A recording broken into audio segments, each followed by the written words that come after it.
The only way to handle danger is to face it. If you start getting frightened of it, then you make it worse.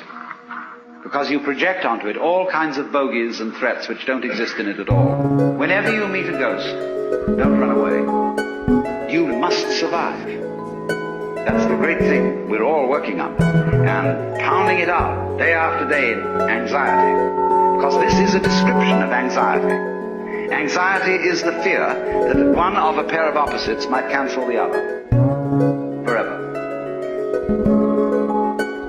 And if by any chance, by any means, you find out that that is not so, you have an entirely new attitude to what human beings are doing.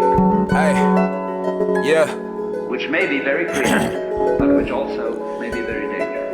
Through the hardest of times is where the hardest to find. From these scars I unwind, I found this plot is divine. Had to learn to trust the process, it's part of the grind. Knowing through my darkest days, I was destined to shine. Watching snakes in the grass while peeping out through the blinds. We just one chance at life, no redos or rewinds. See, they started throwing rocks when I started to climb. As they hold on to my past, I leave the bush behind. But don't forget them collisions, those that doubted the vision. Highly stressful condition, when funds was insufficient. Double cross like a Christian, from remaining go missing. End up deep in the forest or in the lake with the fish. Man, so much I done witness, not surviving the vision. Spending time on the grind, greeting the graveyard shifting. Sticking to the mission as I leave my wounds in these scriptures. The scriptures I did through Mitchell Trials and Hickman Mills District. With vivid thoughts down memory lane, full of my tribulations, which coincides with the abstract and sometimes the strangest. Countless tales are growing up in a town that's so dangerous. Shaking off all these shackles while finding ways out these mazes. While stacking faces in a city where coffee's always been contagious. Way before Corona, can feel the hate, hear the pain, and smell its aroma. Breaking limitations, creating gems out of trauma.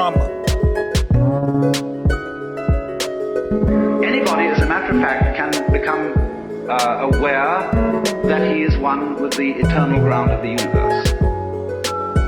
But since that's what you are anyway, I'm going to ask, so what?